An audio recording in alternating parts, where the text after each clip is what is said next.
सनातन पंचांग सीखें।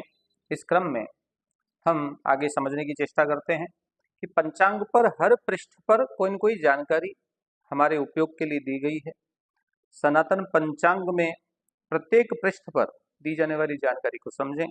जैसे कि पृष्ठ संख्या 2 पर हमारे भारतवर्ष में मनाए जाने वाले राष्ट्रीय पर्व और सनातन परंपरा के अनुसार जो त्योहार इत्यादि होते हैं उनका विवरण दिया जाता है। इसी के साथ पृष्ठ संख्या 3 पर चौगड़ियों का विवरण दिया जाता है। जनरली या सामान्य भाषा में चौगड़िया शुभ मुहूर्त ज्ञान करने के लिए देखा जाता है।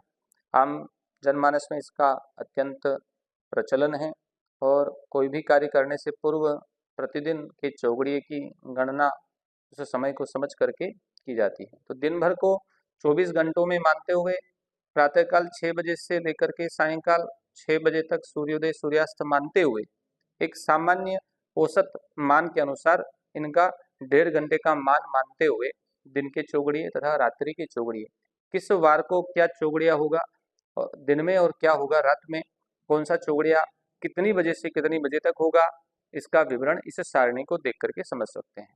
साथ ही चौगड़िया के साथ ही होरा के निमित्त भी यहाँ पर विवरण दिया गया है। होरा चूंकि शास्त्रीय प्रमाणित माना गया है और चौगड़िया लोकाचार में प्रसिद्ध माना गया है। दोनों में से जो भी हमें अनुकूल हो उसे समझने की चेष्टा करते हुए प्रतिदिन की होरा एवं चौगड़िया को समझना चाहिए।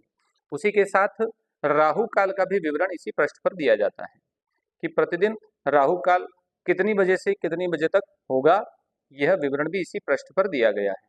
यह जो विवरण दिया जाता है यह सामान्य औसत मान यानी कि प्रातःकाल 6 बजे को सूर्योदय मानते हुए दिया गया है, किंतु प्रत्येक दिन मौसम के अनुसार सूर्योदय एवं सूर्यास्त का समय अलग अलग होता है।